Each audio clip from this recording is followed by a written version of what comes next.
It began on a late October evening, when the Wyoming sky bled orange and fire-red over the horizon and the prairie turned to a golden sea. A girl no older than 15 stood alone in the middle of nowhere, her hair tangled by the wind, her lips cracked and bleeding. Her name was Eliza Callahan, born into the dust and hardship of a ranch that had failed long before she understood what survival truly meant. But what set this day apart was the way her father's back looked as he rode away, straight, cold, and unbending, as though she were nothing more than another burden shed into the wilderness. Eliza had heard stories of fathers leaving. Some rode out and never came back. Some got drunk and disappeared in the mines or were found stiff in a ditch after a card game went sideways. But hers? He left her knowing full well she might not last the night. That was different. That was deliberate. He'd muttered something about a lesson, about her not pulling her weight, not acting right, asking too many questions about her mother, questions he didn't like. But Eliza didn't understand what kind of lesson started with a canteen half full and ended in the open plains with night crawling in. She waited for him to return, but hours stretched long and thin, then bent into something darker. When she finally accepted he wasn't coming back, her breath caught sharp in her chest. That was the first time fear clamped its cold hand around her throat. The air was dry, and the wind hummed like it carried the voice of the land itself, low, haunting, and full of old secrets. Eliza crouched by a rock formation, arms wrapped around her knees. Coyotes howled in the distance, not yet close but close enough to remind her she wasn't alone. She remembered what the preacher once said in town, "The Lord helps those who help themselves." But all she had was the prairie, a sliver of jerky, and a knife with a dull edge. That first night was a test. The kind the wild gives to see what you're made of. The cold was bitter, and the stars were cruel in how they looked down without sympathy. She tried to keep her fire going, fed it scraps of dried grass and twigs, but her hands shook too much. Eventually the flames gave up before she did. The next morning brought heat instead of mercy. The sun didn't rise, it attacked. By midday her lips were blistered, and her head felt like it was full of smoke. She wandered east, remembering water flowed downhill, that shade meant life, and movement was better than waiting to die. Her boots had holes in them. Every step felt like a promise broken. By the third day her body moved without her spirit. She stumbled into a shallow ravine, half-conscious, and collapsed under the brush. She couldn't cry. She didn't even feel the sting anymore. She just wanted sleep to come and take her gently. That's when she saw him. At first he looked like a ghost. A shadow in the tall grass. A man standing silent and still, like he belonged to the land itself. She squinted, too weak to move, convinced she was imagining him. But then he stepped forward, the sun behind him painting his figure in flame. He wore leather and buckskin, feathers in his braided hair, a spear strapped to his back, and his eyes were not cruel. They were tired, watchful, set. The Lakota man didn't speak as he approached. He knelt beside her, offering water from a rawhide flask. She took it without a word, too dry-throated to thank him, too stunned to question if this was real. She had always been told Indians were dangerous, unpredictable. But this man looked at her like she was already halfway gone, and he wasn't here to hurt. He was here to bear witness. Or maybe to save her. He picked her up with surprising gentleness, cradled her like she was something rare and damaged. She didn't resist. Couldn't. She remembered his scent, smoke, earth, and something sharp like pine needles. He carried her toward the horizon as the sun dipped behind the hills, and the prairie once again bled gold. His name, she learned later, was Matto. It meant bear in his tongue. He was from a band that had scattered after the army raids, the treaties broken like old promises. He lived alone now, traveling between seasons, surviving off what the land gave and what he could take back from it. He didn't talk much, but his silence was not empty, it was heavy with thought. In his camp, he tended her like one would a wounded animal, patient, quiet, knowing time and care would do more than words. He cooked for her, rabbit roasted over coals, berries mashed into a paste. He crushed herbs between stones and laid them on her cracked lips and swollen feet. And though she flinched at first, unsure of what kindness meant anymore, she began to feel something shift deep inside her. By the fifth night she could sit up. Her voice returned, raspy but real. She asked him why. Why help her? Why not leave her like everyone else? He shrugged once, stared into the fire, and said, "Because no one should die alone." Those words hung in the air longer than they should have. Eliza stared at him, realizing that this stranger, an outsider to her people, had shown her more care in 5 days than her own father ever had in 15 years. But the West had a way of testing gratitude. Survival wasn't a gift. It was a deal made with pain. One morning, Eliza woke to find Maddo gone. His camp was undisturbed, but his spear was missing. A single feather was left beside her bedroll, tied with a strip of red cloth. She waited. Hours turned into a full day. Her breath came quicker with every rustle of leaves, every distant sound. The old fear crept back in. Had he left her too? Was kindness just another trick out here? Just before dusk, a gunshot cracked through the stillness. Then another. Eliza scrambled to her feet, ignoring the pain, and ran toward the sound. Her legs screamed with every step, but she didn't stop. Not until she reached the edge of the tree line and saw what the gunfire had meant. 2 men were on the ground, ranchers by the look of them, blood soaking their shirts. Maddo stood between them, breathing hard, his spear broken in half, a bullet wound grazing his shoulder. One of the men still clung to a rifle.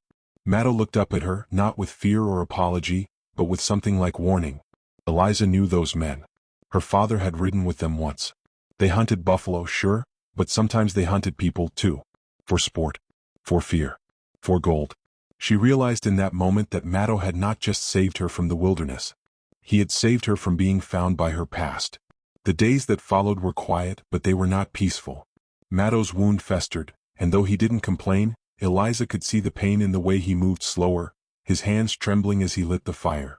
She took to helping him now, cleaning the wound, foraging, learning the things he'd done for her. She asked about his people, his family. He told her little, but enough to understand he had once lost a daughter. She had been younger than Eliza, taken in a raid near the Black Hills. He never found her. Never even buried her. He said Eliza reminded him of her, not in face but in fire. It was the first time she cried since being left behind. Not for herself. For him. That winter came early. The winds changed direction, the birds flew faster, and snow kissed the earth before anyone was ready. But Eliza wasn't afraid anymore. Not with Maddo beside her. And not with the strength she'd earned through suffering. Still, the past doesn't stay buried forever. She would soon learn her father wasn't content to let her disappear. And neither was the law. The snow came hard that winter, blanketing the plains in white silence and covering every scar the land had borne. It came without mercy, driving game into hiding and freezing creeks solid. But Eliza had never known a winter that brought her peace.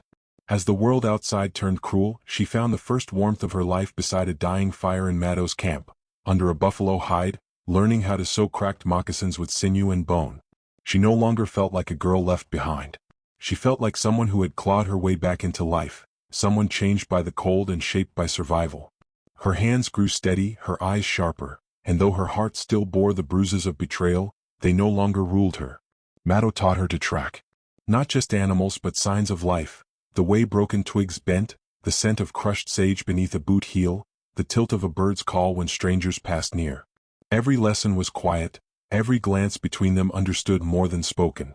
They had formed a bond neither of them expected, but both had come to need. Yet in the stillness of those snow-blown weeks, something lingered in the air, a pressure like a storm gathering behind a ridge. Eliza noticed Maddo growing restless. He scouted farther, stayed out longer, and came back with a different look in his eyes. Something close to dread. One morning he handed her a rifle. Not the long hunting kind, but a short, battered lever-action that had seen more battles than most men. She cradled it awkwardly. "I don't want to shoot anyone," she said, voice uncertain. "You might not get to choose," Maddo answered. "But when the time comes, you better choose to live." She didn't ask what he meant. Deep down she already knew. 2 nights later they heard the horses. It started as a distant thrum, like thunder moving through the ground. Eliza sat up in her bedroll, clutching the rifle. Maddo was already standing, listening. He didn't speak. He just nodded once, then vanished into the darkness to scout the sound. Eliza waited by the fire, her fingers twitching around the rifle's cold metal. The wind pushed against the hide tent, carrying with it the faintest scent of tobacco smoke. That wasn't theirs. She ducked low and rolled outside, crawling behind a cluster of rocks as her breath ghosted in the air. A shape appeared on the hill. Then 2 more. Riders. No lanterns, no voices. The kind that didn't want to be seen, but knew exactly where they were going. She didn't fire. Not yet. When Maddo returned, he brought blood with him, not his own but on his knife. He'd killed a scout. One of her father's men. The others were less than a mile away. "They followed your trail," Maddo said. "He's looking for you." Eliza's gut turned to stone. All that time, all that distance, and he still came. Not because he missed her. Not because he regretted leaving her. But because he couldn't stand the idea of her surviving without him. "We move at first light," Maddo said. But dawn didn't wait. The first bullet tore through the edge of their camp as the sky still held stars. Maddo pushed Eliza down and returned fire from behind the tree line. The sharp crack of gunfire split the air, echoing through the frozen woods. Horses neighed. Men shouted.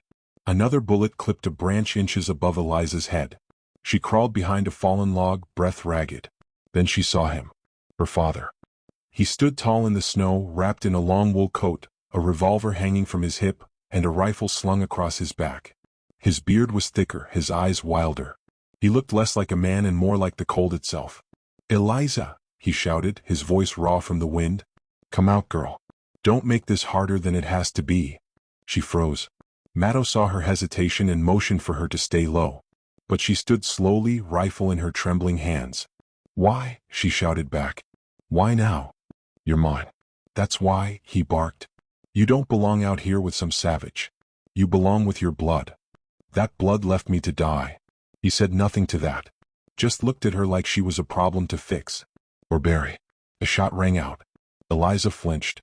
It wasn't her. It was Maddo. He'd shot the ground near her father's feet. "Next one goes in your chest," Maddo said, stepping out beside Eliza. The standoff held like ice ready to crack. Her father narrowed his eyes, then raised his rifle. Eliza didn't think. She acted. Her fingers squeezed the trigger. The shot echoed across the plains. Her father's rifle flew from his hands, knocked away by the bullet that struck his wrist.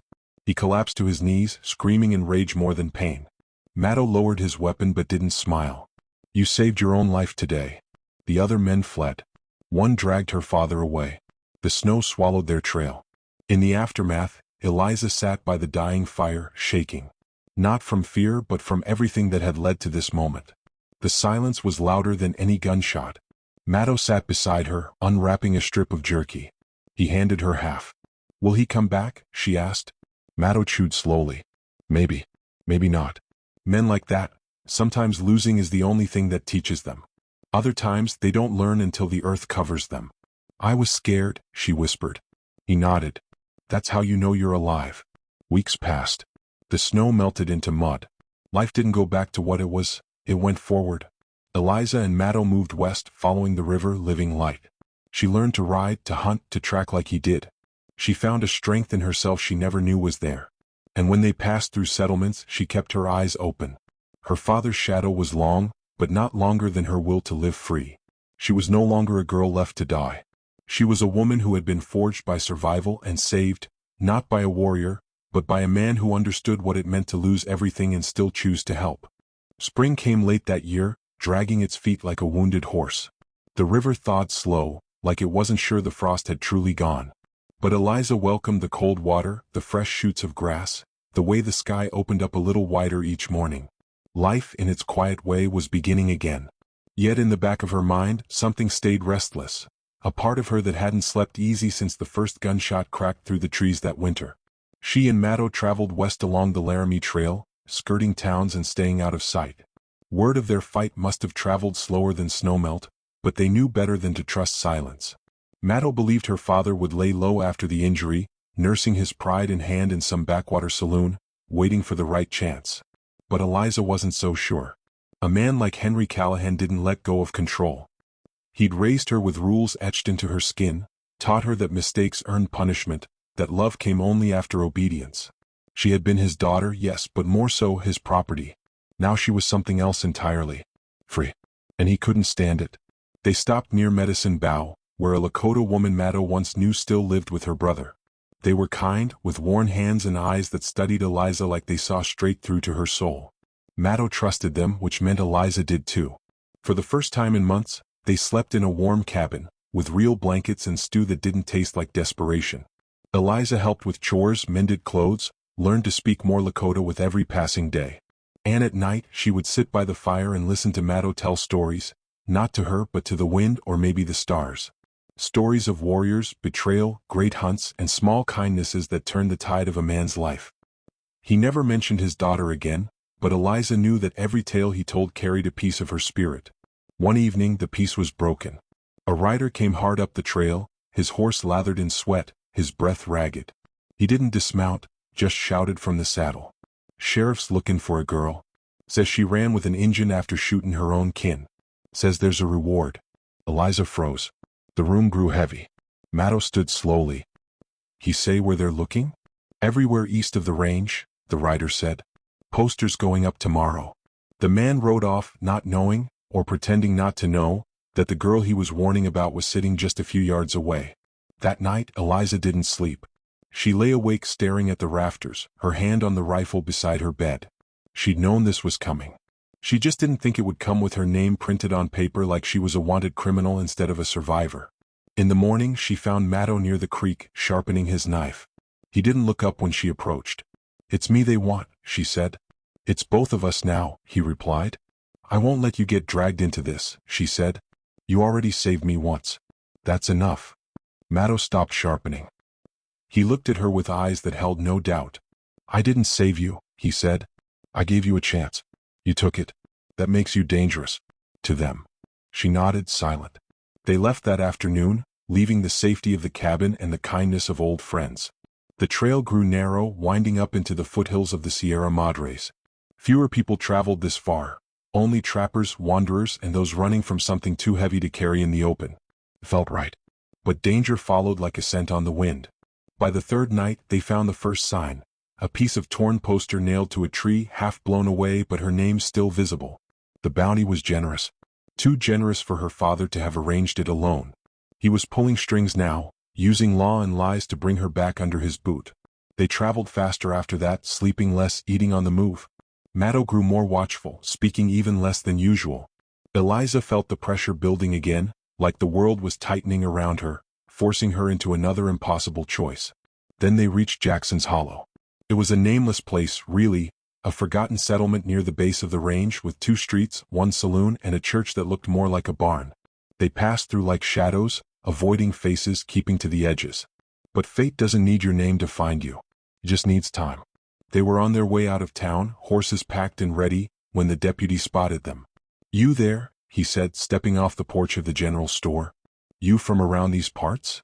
Maddow kept walking. Eliza too. But the man wasn't asking anymore, he was following. "I said stop," he barked, hand drifting to his revolver. Maddow turned, calm as a slow river. "We're just passing through." The deputy's eyes narrowed. "You her?" he asked Eliza. "Eliza Callahan?" She didn't answer. He drew his gun.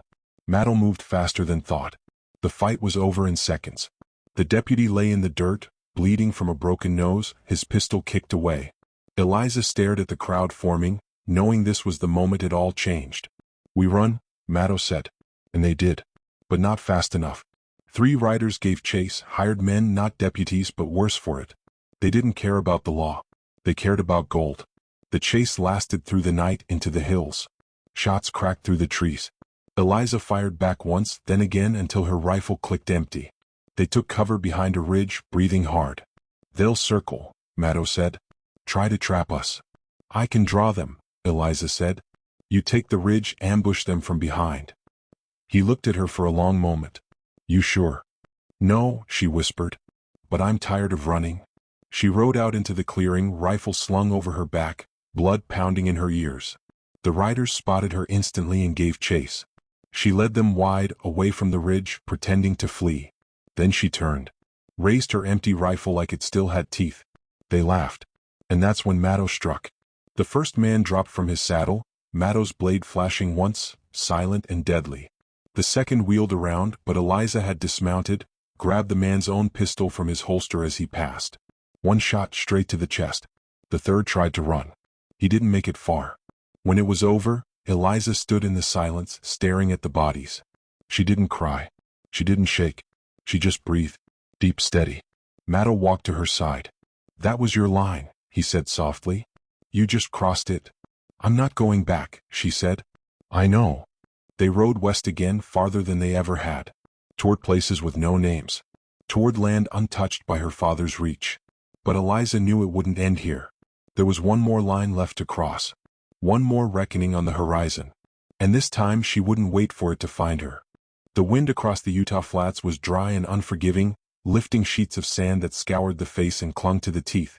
Eliza and Maddo had traveled far, beyond known trails, across lands so empty they seemed untouched by man or time.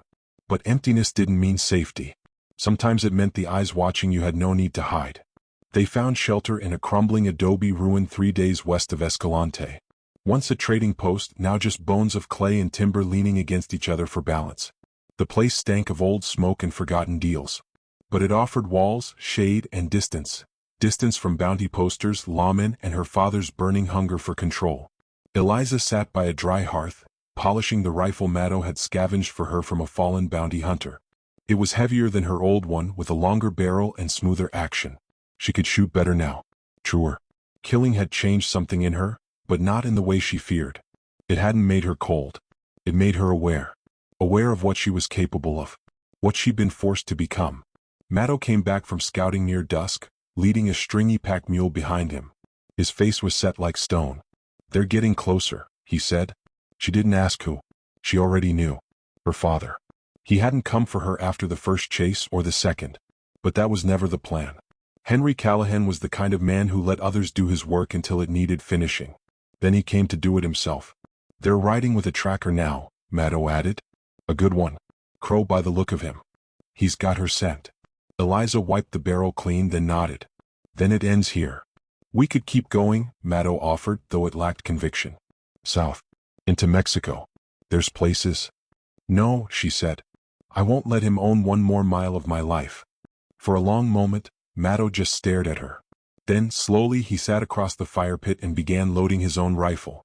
They spent that night readying the old trading post, shoring up broken walls, setting traps, marking escape paths. They spoke little. No words were needed now. A storm was coming, and they both knew it would either bury them or set them free. By morning, the sun came hot and unfiltered. It was late spring, but already the desert baked the air like a kiln. Eliza stood atop the ruin's roof, scanning the distant rise where dust rose in a lazy spiral. They came just after midday.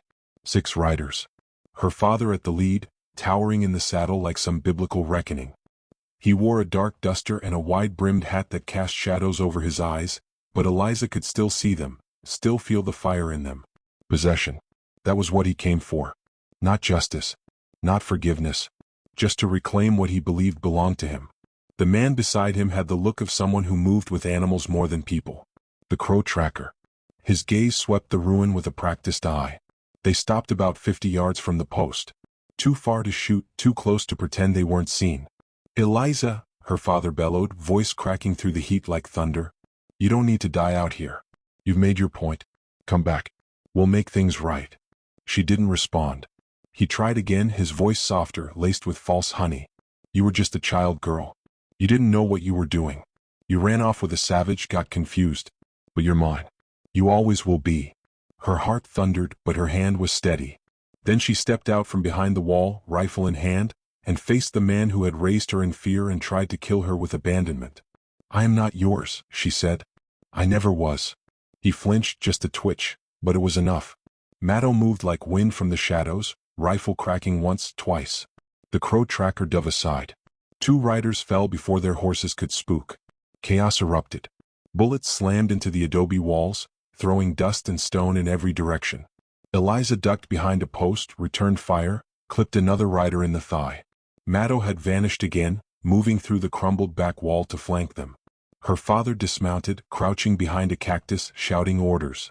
She couldn't hear the words, only the hatred that carried with them.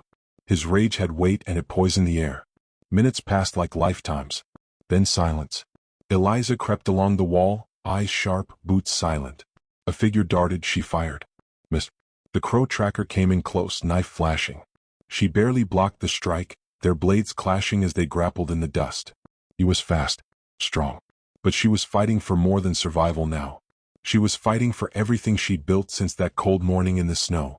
She rolled, grabbed a broken beam, swung it hard across the man's head. He dropped, blood soaking the sand. Then came her father. He stormed into the ruin, revolver in hand, kicking through rubble like a madman. His face was twisted, no longer a man but a beast of control denied. "Eliza," he shouted. "This is how you want to end it? In the dirt? With him?" She rose from cover, gun leveled. "Yes." He raised his weapon. Maddo stepped between them. A single shot rang out. Her father staggered. A dark bloom spread across his chest. His revolver clattered to the ground. He fell to his knees, then forward, face first into the dust he had once ruled over. Silence followed. Real, true silence. Eliza lowered her weapon, her breath shaking in her chest. Maddo turned to her, blood on his arm, but alive. "It's done," he said. "No," she replied softly. "It's just beginning." They burned the body that night as the sun fell behind the red cliffs. Not out of hate, but to make sure the past didn't follow them anymore. The fire burned hot, high into the dark, casting dancing shadows on the ruins. Eliza watched until the flames died low, until the ashes settled. In the days that followed, they headed north, not running but moving forward. Together. Not as fugitives. Not as prey.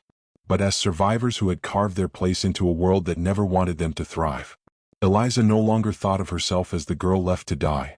She had become the woman who saved her own life. And now, with the land stretching wide before her, she was ready to live it. The last leg of their journey led them through the Bitterroot Mountains, where pine trees whispered with the wind and snow still clung stubbornly to the highest peaks, even as summer crept in below. It was a place that didn't care who you were, only how well you listened, how quiet you could be. Eliza had learned to walk in silence, breathe with the land, and speak only when it mattered. And now she walked not because she was hunted, but because she had chosen this path, and every step was hers alone. They reached a valley Maddo had spoken of before, a sacred place to his people. The Lakota called it Wiaka-Okicha, the courage of the feather. It was hard to find, harder still to stay in unless the land allowed it. But the land, like Maddo, had accepted Eliza in ways she never expected. Here, wild horses roamed free across the meadows, and the rivers ran clear enough to see the smooth stones sleeping beneath their current. The sky opened wide each morning, painting its truth across the horizon. They built a cabin at the valley's edge with their own hands. Nothing big. One room, a small stove, walls of pine logs they dragged and cut themselves. There was a spring not far off, and a flat patch of earth where she planted wild beans, squash, and tobacco for Maddo. Each day became simpler. Rise with the sun. Gather what you need. Protect what you love. But simplicity did not mean emptiness. The world beyond the mountains still spun. The name, Eliza Callahan, still hung somewhere on weathered paper tacked to posts in dusty towns. The memory of her father's rage still flickered in dark corners of her sleep. But here it had no power. She had buried the name with him in the desert. And when the wind carried the scent of fire through the valley, she didn't flinch anymore. Maddo carved a bow for her from mountain ash, showed her how to string it with sinew, how to listen for movement rather than look. They hunted elk in the cold mornings, dried meat in the sun, smoked it over cedar. Life didn't give her peace, it let her build it, piece by hard-earned piece. Months passed. The scars faded, though never completely. One on her shoulder where a bullet had grazed her. Another across her palm where a trap had caught her fingers. And deeper still, the wounds that did not bleed. But even those began to close. One late autumn evening, as yellow leaves spun gently through the air and the wind carried the first bite of winter, they sat by the fire. Maddo was quiet as he often was, carving a pipe stem with a steady hand. "I dreamed of her again," he said. Eliza looked up from her stitching. "Your daughter?" He nodded. "She say anything?" "No. Just sat beside the fire. Smiling. Holding a feather." Eliza smiled faintly. "Maybe she's telling you she's proud." He looked at her, eyes shining with something wordless. Then he reached into the pouch at his belt and handed her something. Was the feather. A real one now, smooth, pure white, bound in red thread. "For you," he said. "Courage. You've earned it." She took it gently, fingers trembling more than she expected. "Thank you," she whispered. "But I'm not done yet." He raised a brow. "I want to go back," she said. "Not to live. Just to see. To let them know I'm not afraid anymore." He studied her, then nodded slowly. "Spring," he said. "We'll go when the snows melt." And they did. In April, they saddled 2 horses and rode down out of the valley the way only they knew. The journey took weeks. They passed through little towns, some new, some familiar. People stared sometimes. Whispers followed. But nobody dared step in their way. They reached the edge of Rockridge in late May. The town hadn't changed much. The saloon still leaned to the left. The general store still smelled like molasses and dust. But Eliza was different now. She walked taller. Not defiant. Just sure of herself. They stopped by the church, the one where she used to hide when the beatings got too much. The door was open. She stepped inside. Sunlight poured through the stained glass, pooling in colors across the wooden floor. An old preacher sat in the front row, head bowed. He looked up, startled, then squinted. "Eliza Callahan?" he asked. She nodded. "Not anymore." He blinked. "I heard terrible things. Thought you were dead." "I was," she said simply. "But I got better." He didn't ask more. Maybe he knew enough not to. That afternoon, she and Maddo rode to the edge of the Callahan homestead. The house was gone, burned down sometime in the winter after Henry's death. All that remained was blackened timber and a few rusted tools poking out of the grass. Eliza dismounted, walked through the ashes. She stood where the porch used to be, the same porch where he once made her kneel in the snow because she'd spilled milk. She could still see it, her breath like smoke, her knees raw and bleeding. She knelt there again. Only this time she rose on her own. Back in town they heard the whispers swell. Some said she was a ghost. Others said she'd come for revenge. But she didn't correct them. Let the stories grow. Let them wonder what kind of woman survived what she did and came back stronger. A week later they returned to the valley. The air there was cooler, cleaner. The trees seemed to welcome her return. Eliza stood at the edge of the river that night, watching the moonlight turn the water silver. She held the feather in her hand. She thought about her past, not with pain but with clarity. She thought about the little girl on the prairie, left to die by the man who should have protected her. She thought about the Lakota warrior who saw her not as a burden but as a person. She thought about the blood spilled, the silence endured, the years taken. And she thought about the life still ahead of her. Eliza tied the feather into her hair. Then she turned from the river and walked home.